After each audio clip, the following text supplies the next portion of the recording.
আজকে পাবদা মাছটা একটু ভিন্ন স্টাইলে রান্না করলাম। এরকম ভাবে রান্না করলে খেতেও যেমন সুন্দর হয়, দেখতেও সেরকম সুন্দর হয়। তো hello everyone, good morning, welcome back my channel. আমার আরকেএস ডেইলি লাইফের আরও একটি ব্লগে সকলকে জানাই অনেক স্বাগত। তো আজকে সকাল সকাল ঘুমটা ভেঙে গেল, ওরা সব বাবা ছেলে ঘুমোচ্ছে। আজকে যুগল উৎসব বলে একটা কি উৎসব আছে, তার জন্য ছেলের স্কুলে ছুটি। তো আমি তো ঘুম থেকে উঠে এখন দেখছি ওয়েদারটা খুব সুন্দর, একদম মেঘলা আর ঝোড়ো হাওয়া বইছে। তো ওয়েদারটাকে আর মিস না করে চেয়ার নিয়ে একেবারে বসে পড়লাম ব্যালকনিতে, আর সঙ্গে খালি পেটে যে আমার ওষুধটা থাকে সেই ওষুধটাও খেয়ে নিলাম। তো ওষুধটা খাওয়ার 1.5 ঘন্টা বাদে তারপর আমি খাবার খেতে পাবো। তো একটুখানি বসে ওয়েদারটা এনজয় করলাম আর ভেবে নিলাম যে এখন রান্নাঘরে ঢুকে আমি কি কি কাজ করব।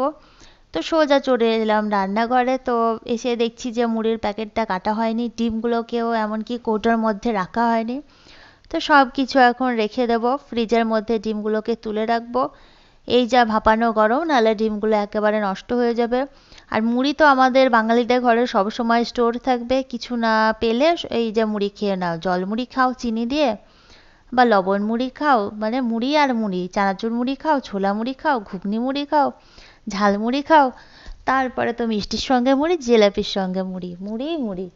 তো যাই হোক, ওদিকে মুড়িটা রেখে এখন থালা বাসনগুলো ধুয়ে নেব। আর খুব একটা বাসন পড়েনি, কারণ রাতের দিকে সেরকম রান্নাবান্না কিছু করিনি, শুধু একটু বেগুন পোড়া করেছিলাম আর করেছিলাম ডিমের পোচ, ওই দিয়ে, আর আম ছিল, এই গরমের প্রথম আম। তো ওই আম দিয়ে রুটি খেয়ে নিলাম। তো বেশি থালা বাসন পড়েনি, কিছুটা, সেগুলোকে এখন ধুয়ে নেব। তো ধুয়ে এখন জল ঝরিয়ে রেখে দিলাম। টমেটো দেন তো, টমেটো দেন। 500 ক টাকা? হুম।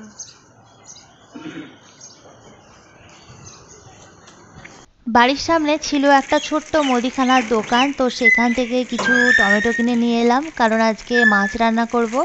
আর মাছে আমার টমেটো না দিলে ভালো লাগে না। আর এই যে ঝুড়ি ঝুড়ি বৃষ্টি শুরু হয়ে গিয়েছে।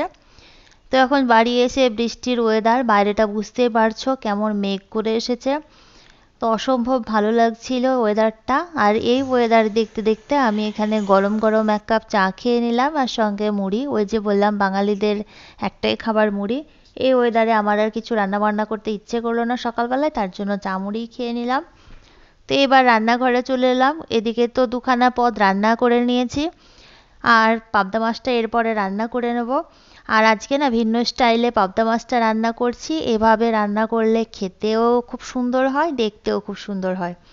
তো এই তো পেঁয়াজ টমেটো লঙ্কা তেলের মধ্যে দিয়ে জাস্ট 1 মিনিটও না, কিছুক্ষণ নাড়াচাড়া করে সব মশলা দিয়ে দেব। খুব একটা নাড়াচাড়া করার দরকার নেই, তো মশলাটা কষানোরও দরকার নাই, এই অবস্থাতে আমি মাছগুলোকে দিয়ে দেব।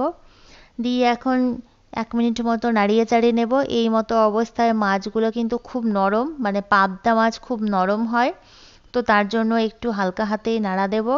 দিয়ে এখন জল দিয়ে ঢেকে দেবো। বেশ কিছুক্ষণ সেদ্ধ হবে, একদম ঝোলটা পুরো টেনে নেবে, তারপর আমি পাবদা মাছটা নামিয়ে নেব। আর এই যে অনেকক্ষণ বাদে আবার চলে এলাম, মাছটা একেবারে রেডি হয়ে গিয়েছে।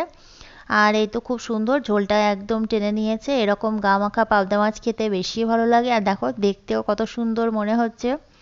ওদিকে তো রান্নাবান্নার পর্ব শেষ করে রান্নাঘরটা একেবারে পরিষ্কার করে বেরিয়ে এলাম। এখন আমাদের বেডরুমটা একটু ক্লিন করে নেব, ফার্নিচারগুলো। আর এই দেখতেই পাচ্ছ যে ফ্যানটাও এখানে পরিষ্কার করে নিচ্ছি।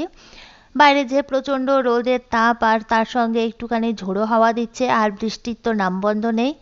তো আলগা যে ধুলো উড়ে উড়ে একদম পুরো বাড়িময় ভর্তি। এবেলা মোছামুছি করলে বিকেলবেলা আবার দেখি ধুলোতে ভর্তি হয়ে যায়। তো যেখানে ফার্নিচারগুলো, ঘরটা ভালোভাবে পরিষ্কার করব, বেডের কভারটাও ভালোভাবে পরিষ্কার করে নিলাম, মানে চেঞ্জ করে দিলাম। আর বেডের মধ্যে একটা কাঁথা পাতা থাকে, সেই কাঁথাটাকে কেচে মেলে দিয়েছি, এখন অন্য কাঁথা পেরে নিয়েছি।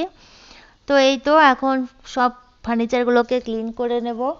আর আমি যেটা দিয়ে ফার্নিচার কিংবা অয়েলি কোনো জিনিস, মানে রান্নাঘরের যত অয়েলি জিনিস সব কিছু পরিষ্কার করি, একটা কলিংয়ের বোতল যেটা শেষ হয়ে গিয়েছিল, ওর মধ্যে আমি দিয়েছি হচ্ছে সামান্য পরিমাণে জল, 2 চামচ মতো ভিম লিকুইড, যেটা থালা বাসন পরিষ্কার করি সেই লিকুইডটা, আর দিয়েছি সামান্য পরিমাণে ভিনিগার, সেটা দিয়েই একটা মানে জল মতো করে রেখেছি, মানে ওই ম্যাজিক জেল যেটা বলতে পারো, ম্যাজিক বোতল। তো সেই ম্যাজিক বোতল দিয়ে এখন আমি ফার্নিচার যাবতীয় যা আছে ঘরের সব কিছু পরিষ্কার করি। এমনকি রান্নাঘরে চিমনি টিমনি সব কিছুই পরিষ্কার করা হয়, খুব সুন্দর পরিষ্কার হয়। তো বানিয়ে রেখে দিতে পারো, ম্যাজিকের মতো কাজ করবে। অত অত দাম দিয়ে আর কলিং কেনার কোনো দরকার নাই। প্রথমে আমিও কিনতাম, এই দু একটা বানানোর পর বুঝতে পেরেছি এর কতটা গুণ, তো তারপর থেকে আমি ওটাই ব্যবহার করি। আর এই যে ওয়ার্ড্রপটা দেখতে পাচ্ছ, এটা ফ্লিপকার্ট থেকে নেওয়া হয়েছিল, খুব সুবিধা হয়।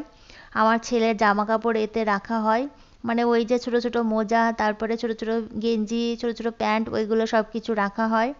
তারপরে ওষুধগুলো রাখা হয়।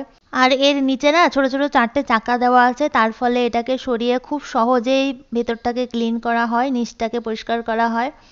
তো এই তো পুরো ঘর বাড়ি আমি এখন ঝাড় দিয়ে নেব। তো ঝাড় দিয়ে মুছে নেব। এই তো মোছামুছি করে এখন স্নান করে চলে এসেছি। আর পাবদা মাছটা খুব লোভনীয় লাগছে দেখতে। তো এরকমভাবে রান্না করে দেখতে পারো, দেখতেও যেমন সুন্দর হয়েছে, খেতেও খুব টেস্টি হয়েছিল। তো আমি পাবদা মাছের ঝোল দিয়ে প্রথমে খেয়ে দেখব যে কেমন হয়েছে। আর প্রত্যেকটা মাছে বেশ অনেকটা করে ডিম ছিল। আর শুধু মনে হচ্ছিল পাবদা মাছের ঝোল আর পাবদা মাছ দিয়ে এই ভাতটা পুরো খেয়ে নেব। কিন্তু এদিকে আবার কলা পেঁপের ঝোল করেছি, আর এদিকে কলমির শাক ভাজা করেছি, তো ওগুলোকেও তো খেতে হবে, তার জন্য খেয়ে নিচ্ছি। আর খাবারের সঙ্গে শশা মাস্ট, সেটাও খেয়ে নিচ্ছি। রাতের বেলায় দই বসিয়েছিলাম, কিছুটা টক দই ঘরেই পেতেছিলাম। তো দেখো খুব সুন্দর হয়েছে, একদম দোকানের কেনা দইয়ের মতো। আর মিষ্টি দই হোক বা টক দই, আমি যে কোনো দই খেতে খুব ভালোবাসি। তো তার জন্য ভাতের পরে একটুখানি দই আমার লাগে, তো সেটাই এখন খেয়ে নিচ্ছি। আর খুব সুন্দর হয়েছিল দোকানের মতো। ভিডিওটি তাহলে এখানেই শেষ করলাম।